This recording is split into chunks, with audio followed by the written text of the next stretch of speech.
Hey, it's Paris. You know I love sparkly things, right? Like stars. Duh. And thanks to Hilton and AutoCamp, I just slept under them. Picture me, serving looks by the fire outside my luxurious Airstream, making s'mores with the kids, while a national park is our backdrop. The great outdoors meets Hilton hospitality. That's hot. Explore all the new ways to stay at Hilton.com. Hilton for the stay.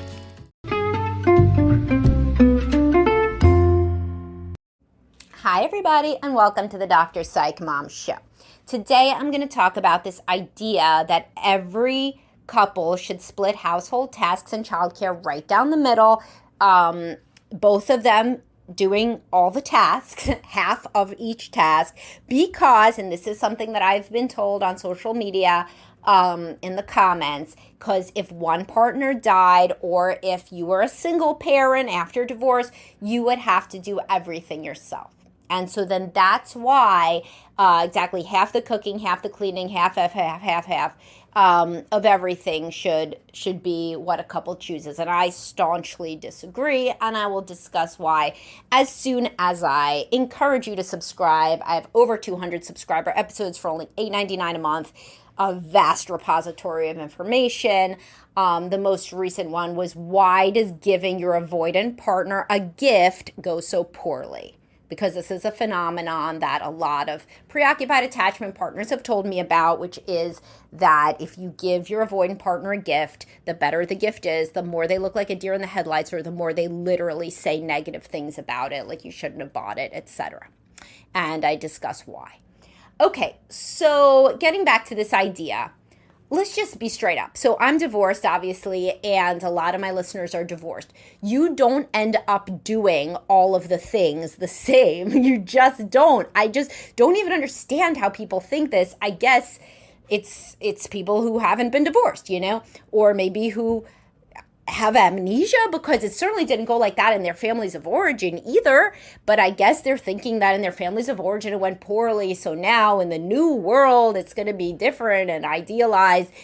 It's so crazy, right? So in your job, so let's say you're a teacher. That's like a common job, right? Lots of teachers around.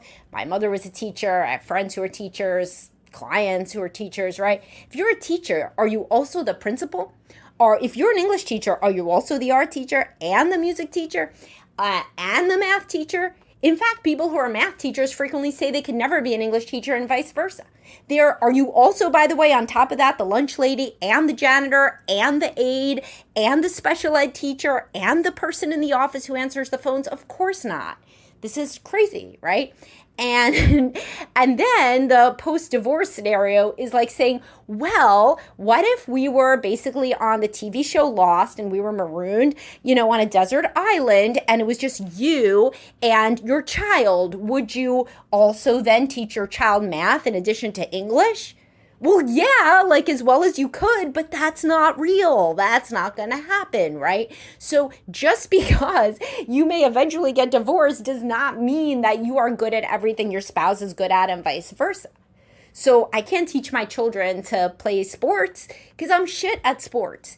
Yes, if it was like a scenario like Lost or the book Room, which is a wonderful novel by Emma Donoghue, one of my favorites, written by the perspective of a child kept kidnapped in a room with his mother. So in that situation, she really powered through and taught him how to read from the resources she had, and sure, of course, they did calisthenics as best as they could. But you know what? That is not the usual scenario that people are planning for. When you get married, you think, okay, we have complementary skill sets. We're not equally good at everything. We're not equally good at sports. We're not equally good at cooking. We're not equally good at singing. We're not equally good at making money. Usually, we're not equally good at being a, great dancer or even a loving parent. Truly, because a lot of people who were not raised by loving parents have to watch a spouse who is better at that, so that they know how to be better as a parent. And that's real. And other people have jobs that don't make a lot of money. And in fact, some of those are teachers. And obviously we need teachers.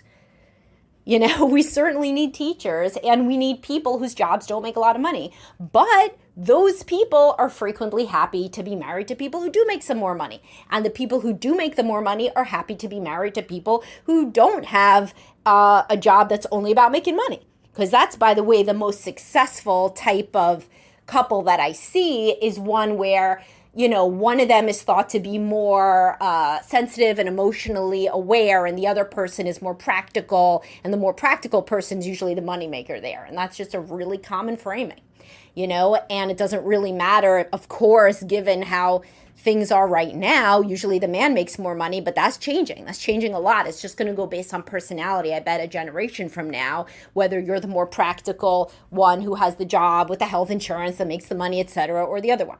Now, even when people make the exact same amount of money, even in the exact same field, I have a lot of couples where they're both lawyers or they're both physicians, right? They're not both equally good at everything else. So the idea of saying that, because I see this happen with younger couples where she's like, okay, well, I'm better at cooking, but he has to make 3 of the meals because basically he should be able to do that. Of course he's able to do that. He'll make shitty meals or he'll do DoorDash, And if he was divorced, he would never cook. The kids would eat DoorDash and they would be fine.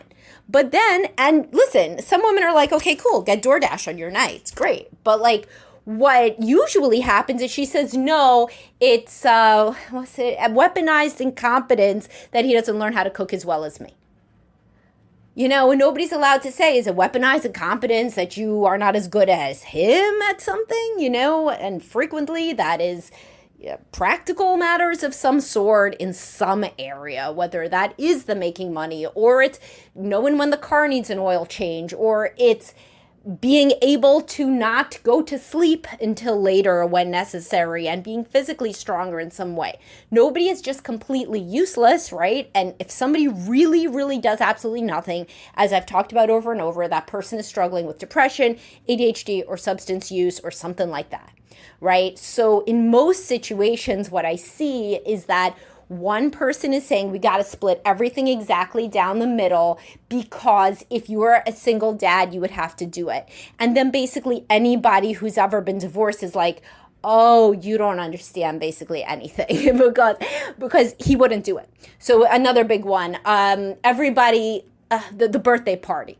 So the birthday party. So the mother plans a birthday party, but now this is a problem for many. And because he should also know how to plan a birthday party. Guess what? If he was a single dad, he wouldn't plan a birthday party. What he would do is say, oh, I'm going to call up Chuck E. Cheese and Chuck E. Cheese will plan a birthday party for me. Or I will take my kid fishing that weekend. Or we will just go travel somewhere. Or we will go to a baseball game. But what they wouldn't do is say, I'm going to plan a perfect party with all of these treats and all of these snacks and favors and this and that and pictures, and you just wouldn't do it.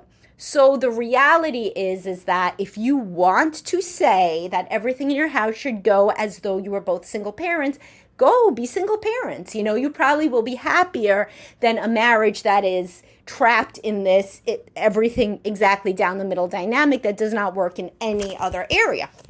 It doesn't work when you're employed. It doesn't even work in a friendship. So the same kind of people that get upset with their partners tend to get upset with their friends. So they act like all the friends should be exactly equal. They kind of keep in their minds who reached out, how many times, and it has to be exactly equal. Otherwise, they complain that their friends don't reach out. And meanwhile, they are super preoccupied. That's all they like to do is reach out and tally shit. So then why don't they reach out? Be the organizer. It's okay for one person to be the organizer. Now, when it's not okay, when it's toxic, is when the other person does not appreciate it or when you constantly say how martyred you are. So successful couples nobody martyrs themselves. So one of them, let's say it's a more conventional thing where he has a job with more hours. She says, oh, I'm grateful that he makes so much money. Great. And he says, well, I couldn't do it without you being at home, managing the stuff with the kids. And they both appreciate each other super much. Or obviously many couples, most couples both work, because 75% of women work. And in that situation, he doesn't say, well, I make more money and so I should get more decisions. Instead, he says, oh, your job is so admirable. You give, you try so hard at your job. And she says, yeah, and like, I don't have to worry about making money. So then I was able to get that job. And both of them feel that they are lucky and they recognize each other, and their appreciation for each other is very healthy for the children to witness and for them to express, right? And then they both feel lucky. But in unhappy households, everything is counted. It's just constant scorekeeping. So the guy says he makes more money, so therefore he should, not have to deal with some other thing. And she says that she's the only one with a job that matters out in the world, even if it doesn't make money. The world is fucked up because his job is rewarded and hers isn't. And then he should be doing exactly, 3.5 nights of dinner. And then she should be doing exactly, sex 3 exact times a week, because that's the 85th percentile and he thinks that's where they should be at. I just made up that's the 85th percentile, but it's probably true. But anyway, you see my point. If you are ever going to predicate anything in your marriage about this is how we should do it like this, because if we were single parents, this is how we would do it, go be single parents, right? Because A, you would immediately see that was wrong. Immediately. That's why I have a podcast that says don't complain about stuff that you would try to do after divorce, right? Because very, very quickly, about 100, let's not say that. All the ones I've seen, but probably 95% of mothers want to plan all the birthday parties. Even after divorce, they want to do that. So then don't complain about doing it before. Think of it as a gift before, then you may not, get divorced because you wouldn't be convincing yourself that it's a burden when in fact it's something nice to plan something for your child, right? If you end up thinking that, but maybe you are in a percentage that never wanted to do it. And in that case, after divorce, your husband can do it, and he could plan the birthday party and you could just be somebody who shows up, or you could each plan your own birthday parties, right? But the point is that if you do not get into a headspace where you think about yourself as interdependent and everybody should do what they are good at, then the marriage isn't going to work. It's going to be a failed experiment.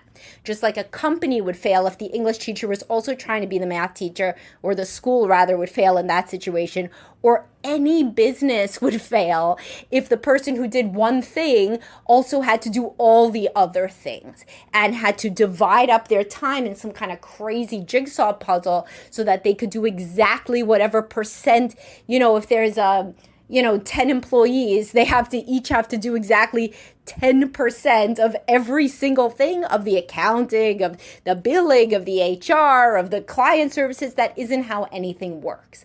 So if your relationship is a real close, loving relationship, then this will feel natural to you. Of course, we just do what we're good at. Obviously, I'm better at this, he's better at that, right? But if not, and you're nitpicking and you're saying, basically, what if we were single? Maybe you should interrogate why you're saying it. Probably you're saying it because you want to be single, because you're not happy with deeper things in the relationship than who is planning the birthday party or who is cooking or what have you. And obviously, people also outsource when they get divorced, and so if you would be cool with somebody outsourcing, so if you want to do, if you want to say, sure, let's get a housekeeper to do all of the cleaning, great, let's do that now before you get divorced. And then you're both paying 2 housekeepers to do the cleaning because neither one of you wants to do it. Or, you could say that we ourselves want to maybe divide up and do the things that we each like better in the cleaning, and that one of them can do this and one of you could do that. I know plenty of people where the woman says cleaning the toilets is disgusting, she won't do it. He does that and she does the stuff that she likes to do. Frequently, that's the organizing. Women love to organize. This is just kind of a thing. When you have young kids, you like to organize, like to go to the Container Store, you like to do all this stuff.